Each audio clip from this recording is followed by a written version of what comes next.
안녕하세요. 네, 반갑습니다.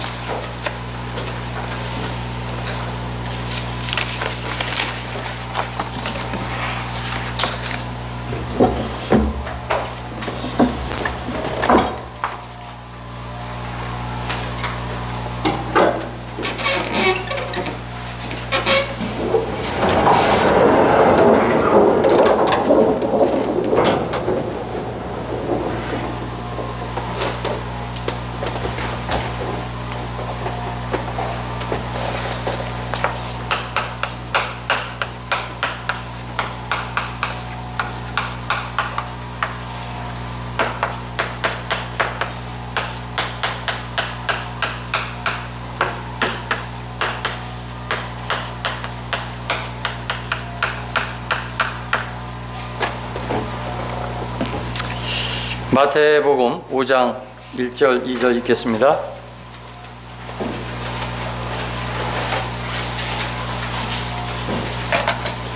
지금 시간 11시 17분입니다.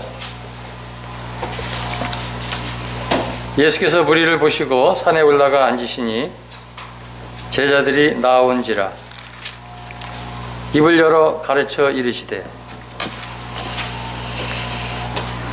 지난 8월 23일 주일 그 삶의 도전과 제자 양육에 대해서 말씀을 드렸는데, 이어서 제자 양육에 대해서 계속 말씀을 드리겠습니다. 제자란 그 첫 번째 광범위한 의미에서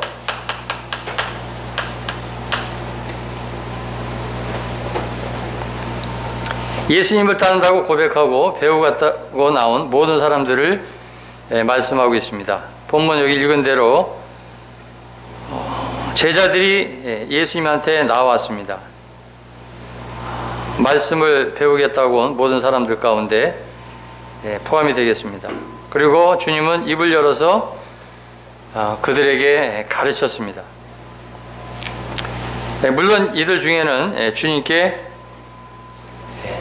말씀을 들었지만 헌신하지 않은 그러한 사람들도 있었습니다. 그 다음에 두 번째, 일반적인 의미의 제자에 대해서 말씀을 드리겠습니다.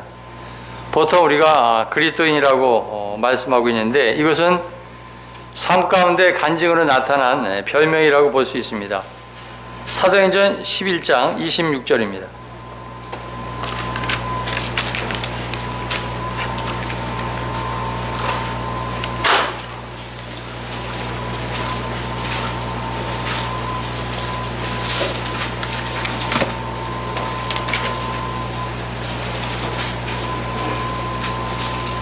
같이 읽겠습니다. 사도행전 11장 26절 시작. 만남에 안디옥에 데리고 와서 둘이 교회에 1년간 모여 있어 큰 무리를 가르쳤고, 제자들이 안디옥에서 비로소 그리스도인이라 일컬음을 받게 되었더라. 여기 수리아 안디옥을 이야기하고 있는데, 여기 보면 교사 둘이 와가지고 그 교회에서 1년간 큰 무리를 가르쳤다. 큰 무리. 우리가 교회의 여러 가지 상징을 이야기할 때 뭐 한 무리 이렇게 표현도 합니다만, 여하튼 교회를 교사들을 통해서 가르쳤다. 그 기간에 1년간 가르쳤다는 거예요. 그러니까 적어도 구원을 받고 주님의 제자가 되기 위한 기본적인 그 양육의 그 기간은 적어도 1년간 가르쳤다는 겁니다.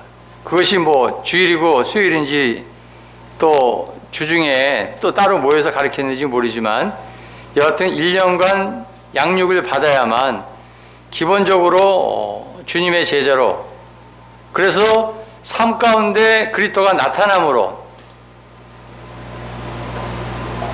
그것이 주변 사람들에게 간증이 돼서 그들은 그리스도인이다, 이러한 별명을 얻게 되는,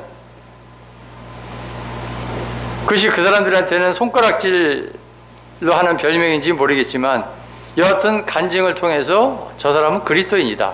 이것이 제자라는 것이죠.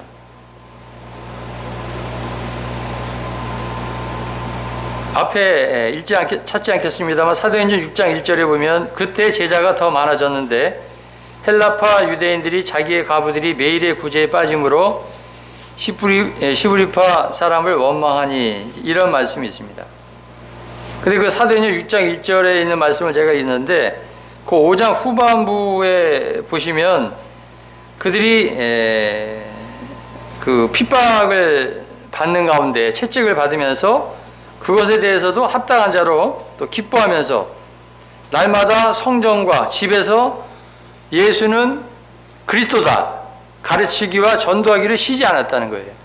그러니까 한마디로 얘기하면 제자라는 것은 부지런히 가르침을 받는 것입니다.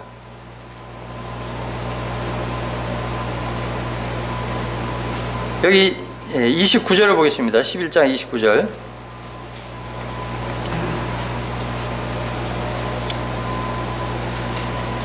(28절) 후반부에 보면은 이제 예루살렘에 큰 흉년이 들었고 29절에 제자들이 각각 그 힘대로 유대에 사는 형제들에게 부조를 보내기로 작정하고, 또 그리스도인의 그 특징 가운데 하나는 그 남을 그 긍휼히 여기는 마음을 갖는다는 것입니다. 성도를 섬기는 마음이죠. 특별히 믿는 자들에게 더 하라고 했는데, 그래서 여기 보면 29절 읽었죠? 앞부분에 보면 제자들이 그랬습니다. 각각 그 힘대로 유대에 사는 형제들에게 자원하는 마음으로 믿음의 분량껏 부조를 봉사를 하기로 작정했다. 뭐 교파에서 이 말을 가지고 작정기도라는 말을 쓰는지 모르겠습니다만 이런 결심이 필요한 것이죠. 주님 앞에서. 그래서 이것을 실행하여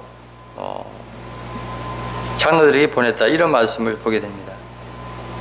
그 다음에 사도행전 21장 16절을 한번 보겠습니다.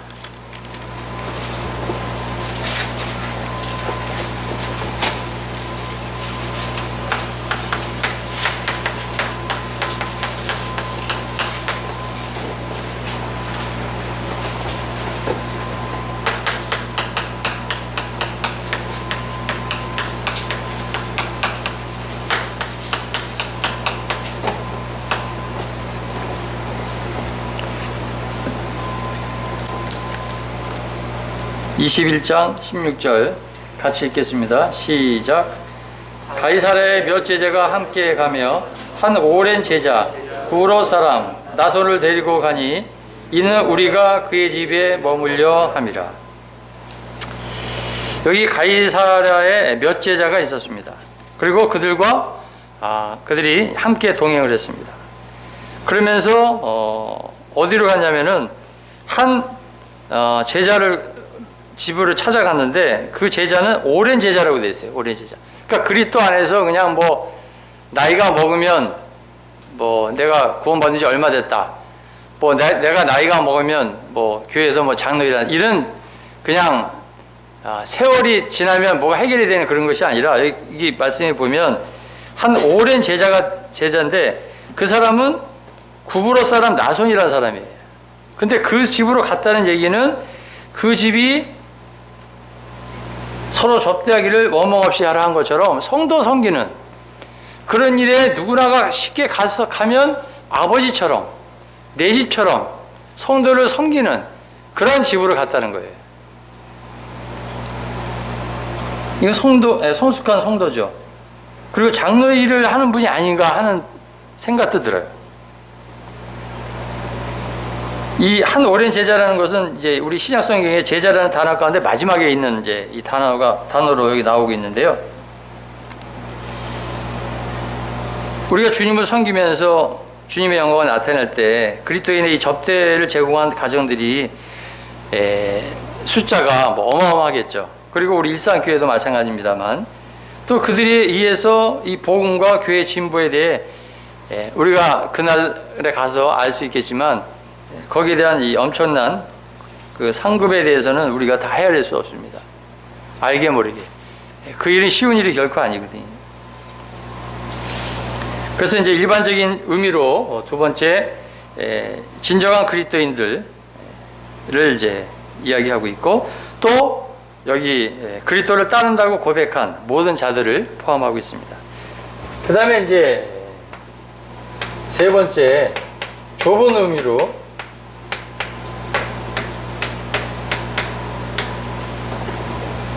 말씀을 드리겠습니다.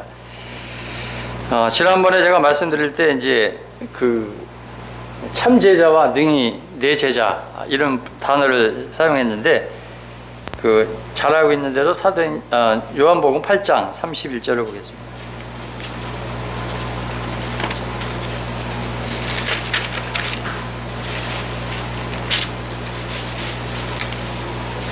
요한복음 8장 30절 31절 같이 읽겠습니다. 요한복음 8장 30절 31절 시작. 이 말씀을 하심에 많은 사람이 믿더라. 그러므로 예수께서 자기를 믿은 유대인들에게 이르시되 너희가 내 말에 거하면 참으로 내 제자가 되고, 이렇게 됐습니다. 여기 이제 참으로 내 제자, 참제자라고 이제 우리가 이야기하고 있는데, 중요한 것은 이제 하나님의 이 말씀에 거해라는 얘기예요. 그러니까 참제자는 하나님의 말씀에 거하는 거예요. 쉽게 얘기하면 말씀과 함께 가는 거예요. 그래서 그 말씀이 진리라 진리가 너희를 자유케 하리라. 그리고 그 15장 8절에 보면 너희가 열매를 많이 맺으면 내 아버지께서 영광을 받으실 것이요 너희는 내 제자가 되리라. 여기 이제 능히 내 제자란 말도 썼는데요. 그리고 그 15장 7절 앞에 보면은 내 말이 너희 안에 거하면, 이런 말씀이 나옵니다. 그러니까 제자는 하나님의 말씀에 거하는 삶을 사는 사람이에요. 그래서 나도 너희를 사랑하시니 나의 사랑 안에 거하라. 이 거한다는 거, 말씀에 거하고 사랑 안에 거하고 교회 안에 거하고, 조금 그 거리가 먼 이야기입니다만 구약에서도 동일하게 이 제자 양육에 대한 그런 그 부분들이 이제 나오고 있는데요.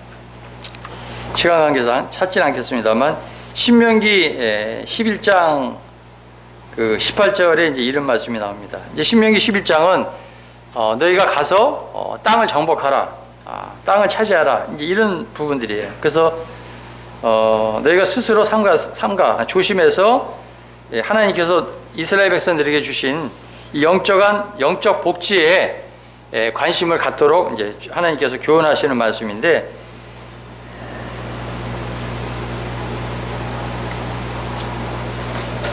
죄송합니다. 한번 찾아보겠습니다. 신명기 11장 18절. 신명기 11장 잘하는 말씀입니다. 우리가 보통 그 가정교육에 대해서 많이 이야기하는 부분인데요. 신명기 11장 18절.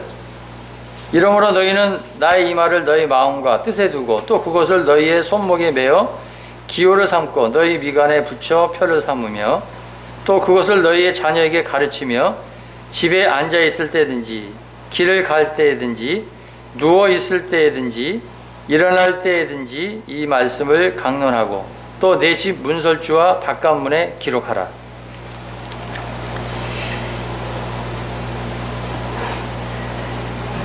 그 18절에 보면 이제 이스라엘 백성이 불순종을 하지 말고 그 하나님의 말씀을 통해서 교정을 받으려면 그 제자가 말씀에 거하는 것처럼 하나님의 말씀에 순종하라는 거예요.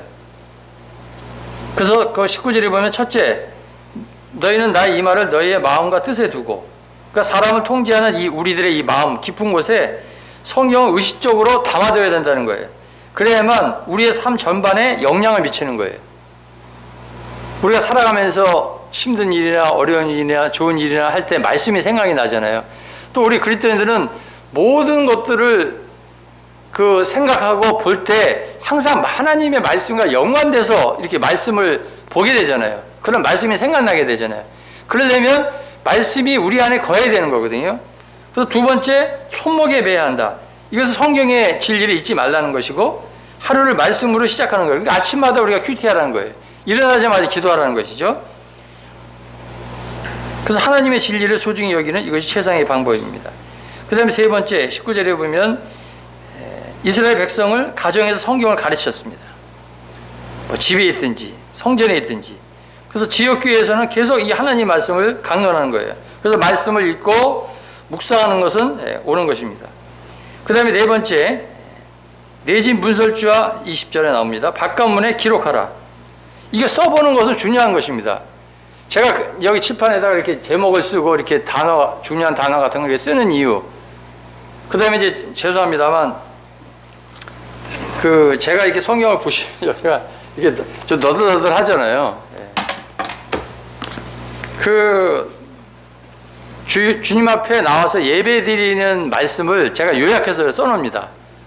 그래서 그냥 이렇게 묵상하는 것도 좋죠. 그거는 이제 영적으로 수준이 높으신 분들인데 저 같은 경우는 연약해가지고 그거를 이렇게 기록을 해놔야 돼요. 그리고 기록한 거를 계속 읽으면서 생각하고 어떻게 주님 앞에 더 감사를 드릴까? 예? 그렇게 생각하면서 매주마다 이거를 이제 써가지고 그 본문 말씀에다가 이걸 이제 제가 붙여놓거든요. 그 다음에 또 이스라엘교회 특징은 뭐냐면 선도님들이 하나님 말씀을 이렇게, 예? 이렇게 전하면 여기 하나님이나만 말씀을 기록하시는 분들이 많아요. 그래서 내가 청년들이나 학생들한테는 다이어리를 써라 거기다가. 예. 그거 안 쓰면 졸아요. 집중하기 위해서는 말씀을 들으면서 쓰고, 그럼 이게 기억에도 많이 남고 나중에도 이렇게 펼쳐보면 볼 수가 있고. 기록하는 것은 아주 중요한 것입니다.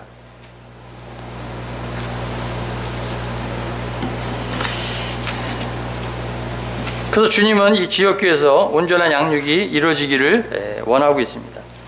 우리가 뭐 신학대학을 간다, 또 모임 안에서 뭐 CTI를 간다. 그거는 그 지식만 커지는 것이고 실질적으로 그 제자 양육은 교회 안에서 성도들과 함께 말씀에 거하면서 교회 안에 거하면서 이 제자 양육이 되어지는 것입니다.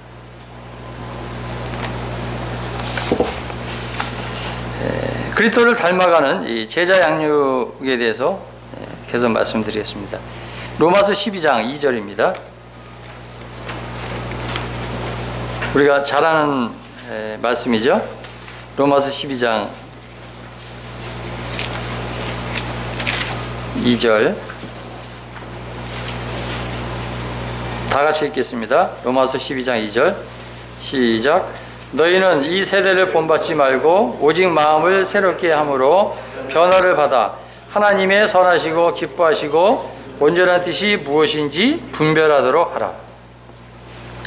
오늘 뭐 본문의 말씀이라고 할 수 있지만 이 변화를 받아야 되는데 그 단계가 제가 이 제자의 의미가 광범위한 의미에서 일반적인 의미에서 좁은 의미에서 한 것처럼 선하시고 그 다음에 기뻐하시고 그 다음에 그 좁은 의미의 제자인 것처럼 그 온전하신 뜻이 무엇인지 분별하도록 하라.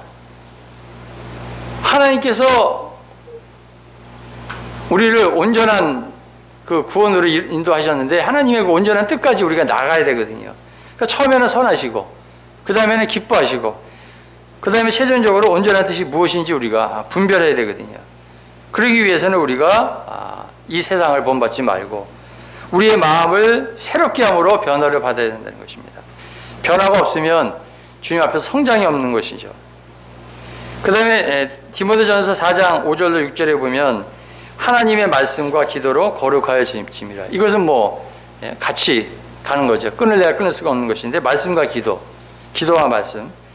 내가 이것으로 형제를 깨우치면 그리스도 예수의 좋은 일꾼이 되어 믿음의 말씀과 내가 따르는 좋은 교훈으로 양육을 받으리라. 그리스도 예수의 좋은 일꾼이 되어, 이것은 제가 볼 때 참 제자, 능히 내 제자가 아니냐.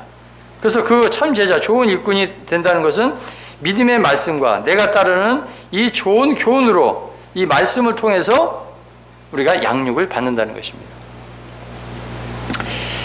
오해하지 마시고요. 어느 중학교 선생님이 교장 선생님을 찾아갔습니다.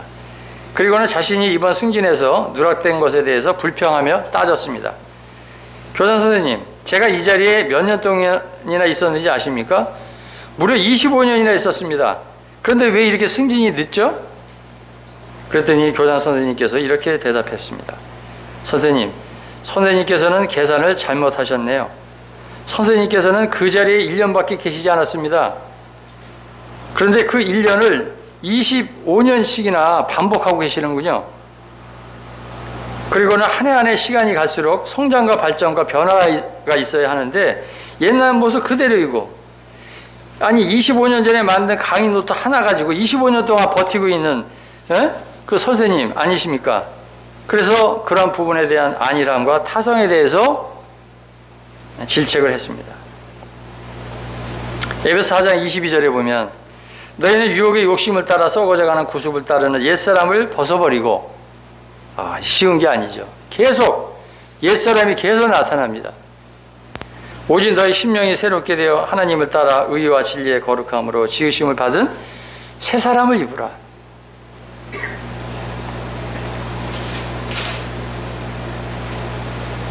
이 새 사람을 입기 위해서는 옛 사람을 벗어야 되는 그 순서가 있는데, 그래서 우리가 예배를 드릴 때도 우리 젊은 청년들이 예배 드리는 것에 대해서 감동이 되고 또 계속 격려도 합니다. 그러나 이제 이게 성장이 되면 될수록 주님의 십자가에서 더 벗어나서 부활과 또 주님의 인격과 사역에 대해서, 그래서 그 주님의 그 길이와 깊이와 높이와 넓이에 대해서 하나님의 그 엄청난 무궁무진한 이 용적을 주님 앞에서 우리가 드러내고 찬양하고 감사하게 될 때 하나님께서 그 선하시고 뿐만 아니라 기쁘신 것 뿐만 아니라 그 온전하신 그 뜻까지 우리가 감사로 계속 하나님의 귀한 것들을 드러내고 영광을 돌리는 것입니다. 우리 이 선생님처럼 예수님을 믿은 지는 꽤 됐는데 여전히 변화가 없고 성장이 없고 열정이 없다면 어떻게 되겠습니다? 또 때로는 우리가 신앙의 연륜이 오래되고 성경을 많이 알고 또 직분이 있고 한들 말씀을 말씀으로 듣지 못하고 또 하나님 앞에서 순종하지 못하고 또 여러 성도들을 겸손함으로 섬기지 못한다면 주님께서 가장 싫어하는 모습 중에 하나가 될 것입니다. 마태복음 19장 30절에 보면 그러나 먼저 된 자로서 나중되고 나중된 자로서 먼저 될 자가 많으니라. 또 마태복음 20장 16절에 보면 이와 같이 나중된 자로서 먼저 되고 먼저 된 자로서 나중되리라.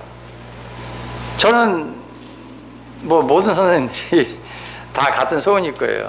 최근에 구원받으신 분들이 또 청년들이 영적으로 성장해서 오히려 참 저를 오래된 성도들을 가르쳐주고 도와주고 그런 것을 보게 될 때 너무나 흐뭇하고 너무나 감사가 되는 거예요. 제가 전에는 그 젊은 형제가 저한테 물어보면 제가 가르쳐 줬어요. 근데 10년이 지났는데 그 형제가 10년 동안은 성경 공부하는 걸 집중하더라고요. 자기의 몸도 가리지도 않고. 근데 지금은 이제 10년이 딱 지나니까 오히려 제가 거꾸로 그 형제한테 뭘 물어보면 그 형제가 대답을 해주는 거예요. 너무너무 감사하더라고요. 자신의 변화는 없고 오히려 설교에 이렇군 저렇군 판단하고 말씀 선포에 대해서 은혜롭네 아니네 불평하고 다른 사람들의 신앙생활을 정죄하고 비난하는 제가 저를 얘기하고 있습니다. 또 어떤 성도는 이런 것에 너무 마음이 뺏겨가지고 결과적으로는 이제 또 모임을 떠나는 만족을 이제 찾지 못하는 거죠. 그 남들 보기에는 오랜 신앙생활을 했고 봉사도 하고 멋진 직분도 있지만 오히려 그것이 자신을 더욱 교만하게 만들고 자신을 돌아보거나 회개하지 않기에 영적인 변화가 일어나지 않습니다. 이 어떨 때는 그 딜레마에 빠지기도 합니다. 여기서 더 이상 내가 이렇게 나가지 못하는가? 왜 못하는가? 결국은 이 선에서 멈춰야만 되는가? 여기까지인가? 고민이 됩니다. 계시록 3장 17절에 보면 내가 말하기를 나는 부자라 부유하여 부족한 것이 없다 하나 내 공고한 것과 가련한 것과 가난한 것과 눈먼 것과 벌거벗은 것을 알지 못하는도다. 제가 우리 형제님들과 탁구를 즐기는데 탁구도요 레슨을 받아야 돼요. 선생님한테 코치를 받아야 돼요. 그거 받지 않으면요, 계속 자기 생각 속에서 계속 치면요, 안 늘어요. 이 제자 양육과 똑같은 것입니다.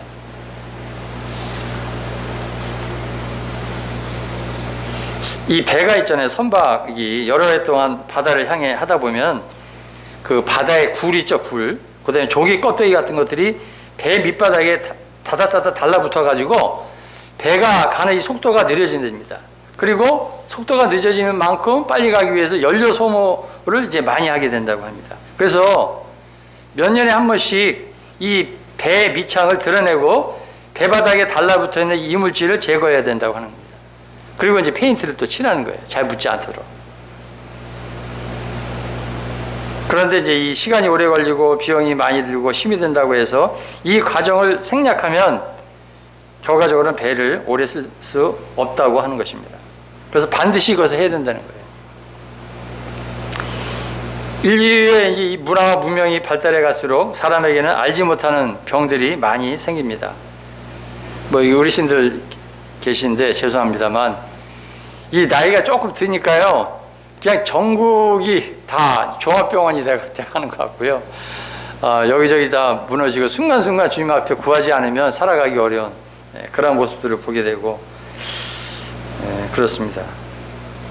그래서 이 굳어져서 죽어가는 병이 있는데 예를 들면 간경화증이나 동맥경화증 같은 그런 병입니다. 우리가 이제 육신의 질병으로 몸이 굳어지는 것도 무섭지만 우리는 이제 영적인 사람들이잖아요. 우리의 마음과 영혼이 굳어지는 것은 더 무서운 것입니다. 그래서 우리의 신앙도 리모델링을 해야 되는 것입니다. 우리 시편 103편 5절을 보면 이런 말씀이 있어요. 찾지 않습니다. 제가 독수리의 일생에 대해서 말씀을 드리겠습니다. 시편 103편 5절에 보면 좋은 것으로 내 소원을 만족해 하게 하사 내 청춘을 독수리같이 새롭게 하신도다. 자, 독수리가요, 우리 사람하고 수명이 비슷해요. 70 내지 80년을 사는데 오래 살기 위한 이제 과정에서 약 40살이 되었을 때 독수리가 가지고 있는 이 날카로운 이 부리가 40년을 쓰다 보니까 다 무뎌진 거예요. 칼도 오래 쓰다 보면 이 갈지 않으면 무뎌지잖아요. 그래서 이제 그 다음에 이 날개, 독수리가 창공을 날리면 멋있잖아요. 이 날개는 이제 그 우아했던 그 날개가 이제는 무거워가지고 거추장스러워가지고 무거워서 날기가 힘들고, 그 다음에 독수리 발톱 있잖아요. 짐승을 날같이 하는 거. 이 발톱은 이제 40년 동안 써먹다 보니까 낡아져가지고 이 날카로운 게 없는 거예요. 제대로 날가치지 못하는 거예요. 그래서 이제 독수리가 본인이 결정을 합니다. 이제 이 상태로 내가 죽을 것이냐, 아니면 비록 아프고 고통스럽지만 새로운 삶의 여정으로 내가 나아갈 것이냐. 그래서 이제 독수리가 결심을 하고 높은 산으로 올라가서 둥지를 틉니다. 그리고 150일 동안 죽음과 사투하면서 홀로 지냅니다. 첫 번째, 이 독수리의 이 부리로 바위를 쫍니다. 그래서 이 구러진 이 부리가 다 닳아가지고 없어질 때까지 이 부리를 쪼아버립니다. 그리고 없어진 부리가 새로운 부리로 나올 때 50일이 걸립니다. 그 다음에 두 번째, 이제 새로운 부리가 나오면 그 부리로 자신의 이 발톱, 다 약해진 발톱, 이 발톱을 하나씩 하나씩 뽑기 시작합니다. 그리고 이 새로운 발톱이 나올 때까지 50일이 걸립니다. 그 다음에 이제 세 번째 마지막으로 자신의 이 날지 못하는 이 무거운 이 깃털을 또 하나씩 하나씩 새로운 부리로 뽑아버립니다. 그리고 새 털이 나는 털갈이를 이제 하게 되는데 이 새로운 털이 나올 때까지 기간이 또 50일이 걸립니다. 합쳐서 150일. 이제 150일이 지난 이 독수리는 새로운 모습으로 새로운 삶을 시작합니다. 새 부리, 새 발톱, 새 깃털로 변신한 이 독수리는 3년 내지 5년생의 그 젊은 독수리가 돼가지고 그 나머지 3, 40년을 아주 젊게 활기차게 살아갑니다. 그래서 이제 외롭고 힘든 이 자신과의 철저한 이 목숨을 건 이 사투에서 승리한 이 독수리는 하늘을 높게 창공을 날면서 자신의 날개를 뽐내면서 오랫동안 살아갑니다. 이사야 40장 31절에 보면 오직 여호와를 앙망하는 자는 새 힘을 얻으리니 독수리가 날개치며 올라감 같을 것이요 다른 박질하여도 곤비하지 아니하겠고 걸어가도 피곤하지 아니하리라. 우리가 이런 터닝 포인트, 내가 참 변화를 받아야 되기 위해서 하나님 앞에서 어떠한 제자 양육을 받을 것인가, 어떤 결심을 할 것인가 우리가 한번 고민해보고 자기 스스로 도전해볼 필요가 있을 것입니다.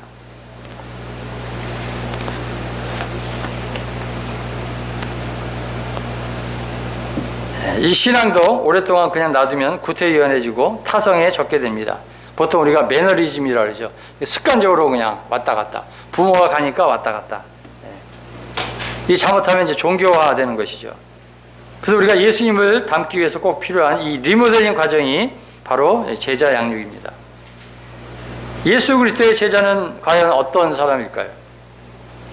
예수님의 가르침을 배우는 학생, 또 예수님을 통해서 각자의 삶이 변화되고 예수님의 인격을 닮아가며 세상으로 보냄을 받은 사람을 가리키고 있습니다. 예수님의 또한 특징을 가지고 있는 사람이라고 말할 수 있습니다. 마가복음 3장 1절로 2절에 보면 이런 환자가 나와요. 예수께서 다시 회당에 들어가시니 한쪽 손 마른 사람이 거기 있는지라 사람들이 예수를 고발하려 하여 안식일에 그 사람을 고치는가 주시하고 있거늘 이렇게 나오는데 한쪽 오른손이라고 합니다만 손 마른 사람이 나옵니다. 이거는 손이 오그라든 사람인데 사고나 질병 때문에 그의 손이 마르게 된 사람들. 어떻게 보면 이제 신적 처음부터 선천적인 장애가 아니라 중간에 이제 장애를 입은 그런 사람인데 그 바리새인과 서기관 같은 이 종교 지도자들은 왜 이 사람을 주일날 이 사람을 고치느냐 거기에 대해서 이제 그 예수님한테 고발하려고 하기 위해서 이제 벼르고 있었는데 이때 예수님은 이 바리새인들을 오히려 질타했습니다. 그리고 그것에 대해서 시간을 허비하지 않고 그 예수님의 눈앞에 있는 이 한쪽 손 마른 사람의 병을 먼저 고쳐줬습니다. 여기서 저는 세 가지를 좀 생각해 보게 되더라고요. 첫 번째는 왜 치료가 가능한데도 그들이 이 사람을 그의 마비된 마른 손 그대로 내버려 두고 있는가? 이것은 참으로 악한 일이다. 그러니까 저 자신한테도 생각을 해보는 거예요. 제가 어떻게 그 한쪽 손 마른 사람처럼 굳어진 어떤 영적인 부분에 있는데 이거를 자꾸 이 바리새인들처럼 왜 안식일에 이걸 하느냐? 지금 너 나이가 뭔데? 넌 때가 지나지 않았느냐? 여러 가지 이유와 핑계를 대고 이걸 안 고치는 거예요. 근데 주님은 그 손 마른 사람한테 도전합니다. 내 손을 내밀라. 우리들이 각자가 가지고 있는 굳어져 있는 영적인 이런 부분, 성장하지 못하는 이런 부분에 대해서 우리가 주님 앞에 손을 내밀 필요가 있습니다. 주님은 손을 내밀라고 했습니다. 그때 주님은 이 내민 손을 주님의 능력으로 회복시켰습니다. 주님이 하십니다. 그 다음에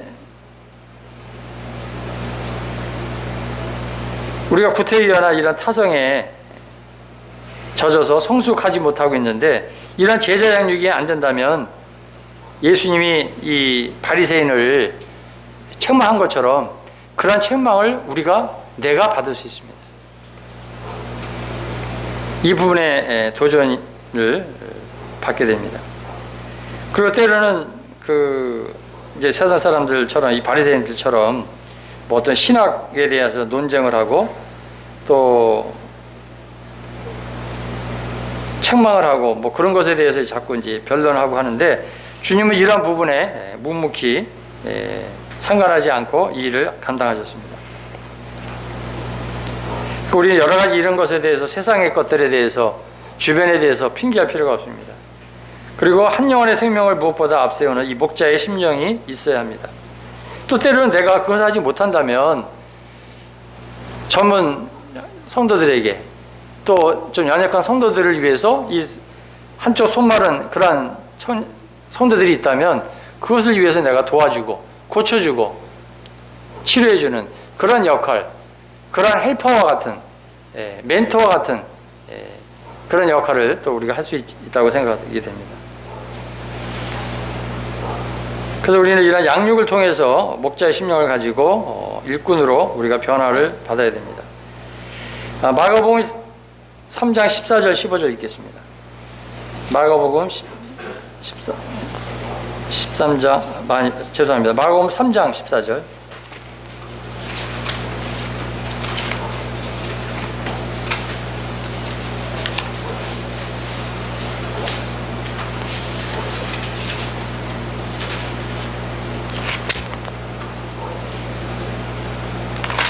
마가복음 3장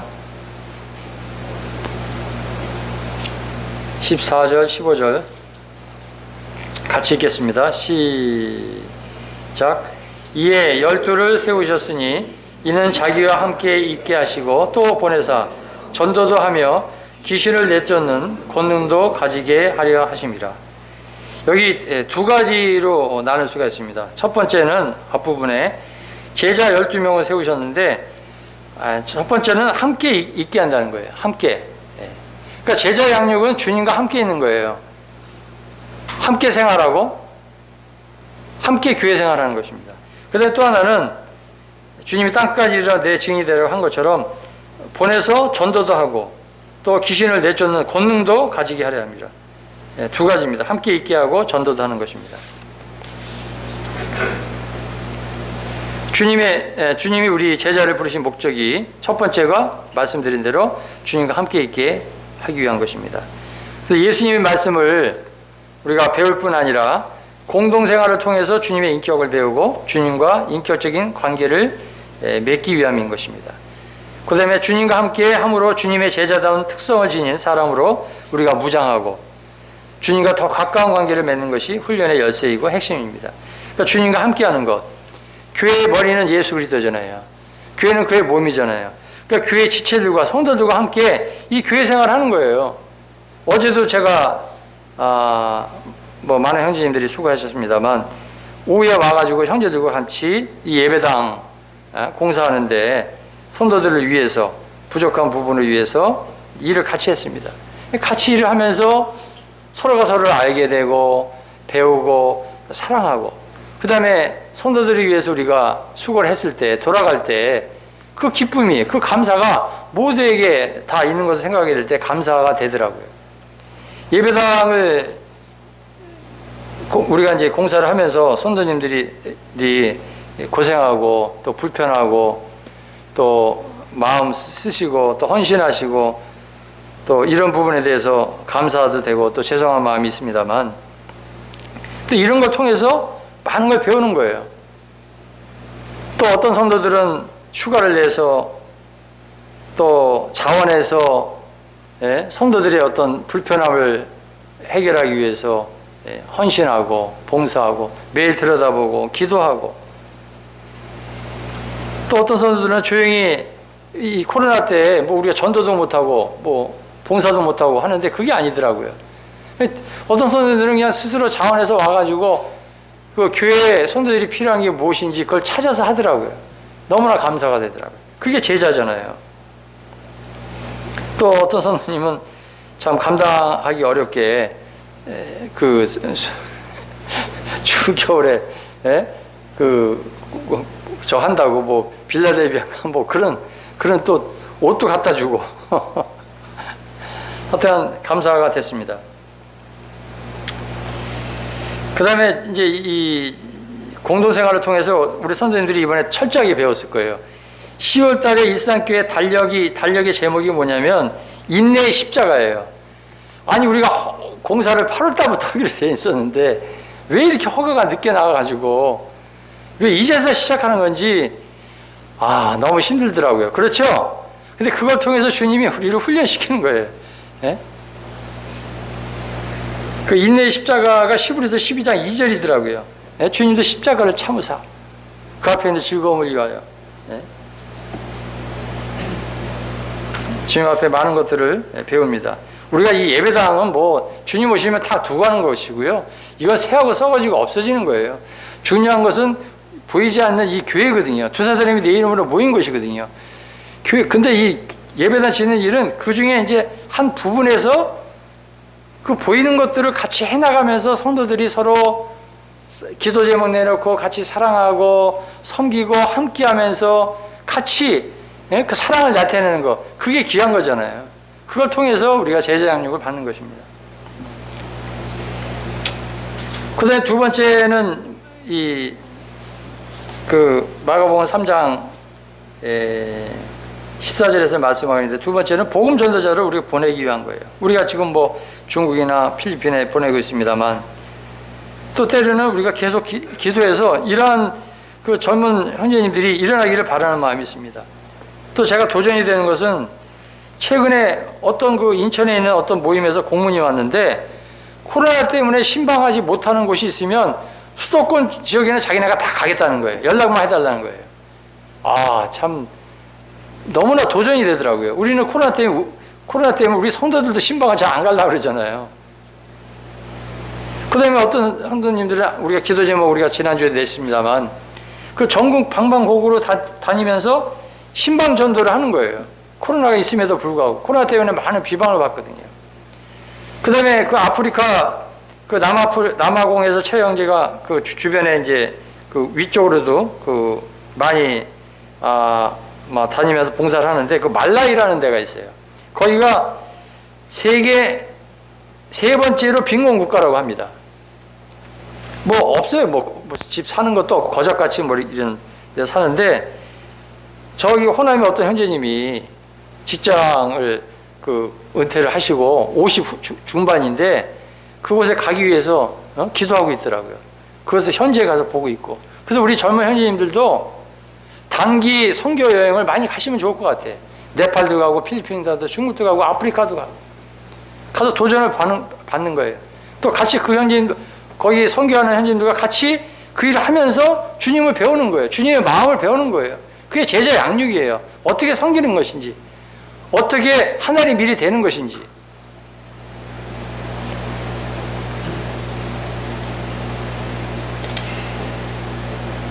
그래서 제자로만 부르는 것이 아니라 보냄을 받은 소명자로 만드는 것이 예수님의 목표입니다. 또 각 개인이 주님을 묵상하면서 그분을 알고 닮는 것도 중요하지만, 동시에 우리는 세상의 쇠락과 복음의 쇠퇴를 막아서는 역할도 감당해야 하는 것입니다. 자, 그러면 제가 질문합니다. 하나님의 보시기에 나는 어떤 제자인가? 주님은 자격 없고 성격도 못하고 세상적으로 뛰어나지 않은 나를 제자로 부르셨습니다.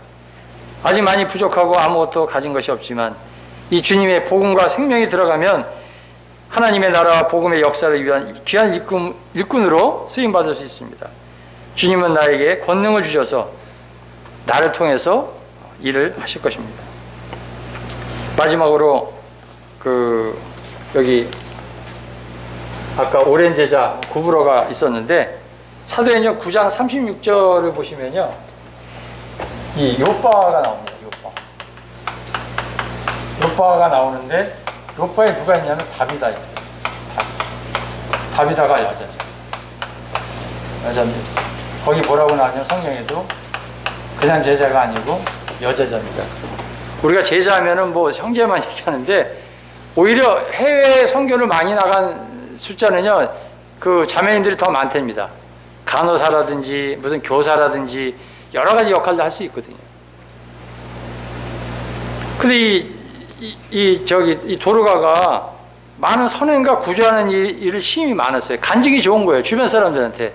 우리가 복음을 전할 때 그냥 뭐 사랑을 베풀지 않고 복음 전할 수 없어요. 평소에 그 일을 많이 한 거예요. 그러니까 죽고 나니까 사람들이, 그 주변 사람들이 이웃이 와가지고 베드로한테 그 다비다가 자기들한테 해준 지은 속옷과 겉옷을 다 보여주는 거예요. 꼭 살려달라고. 그래서 이제 그가 베드로를 통해서 하나님께서 도와주셨겠죠. 그래서 살아났을 때 이 요빠에 사는 다비다라는 이 여제자, 그의 이 간증을 통해서, 또 그의 부활을 통해서 그 온 요빠에 있는 사람들이 그 사실을 알고 많은 사람들이 주를 믿었더라, 이런 말이 나오는 거예요. 이게 뭐 해외에서 있을 수도 있고 현재 우리가 살고 있는 국내에서도 될 수가 있는 것입니다. 그래서 여기 뭐 참제자, 능히 내제자, 그 다음에 오랜 제자, 그 다음에 여기 여제자 이런 단어가 나오는데 오늘 그 제자 양육을 통해서 교제를 나눴습니다만 우리가 주님 앞에서 변화를 받는 주님께서 기뻐하시는 하나님의 선하시고 또 기뻐하시고 온전한 뜻이 무엇인지 분별하는 저와 여러분들이 되기를 바라는 마음이 있습니다. 이상입니다.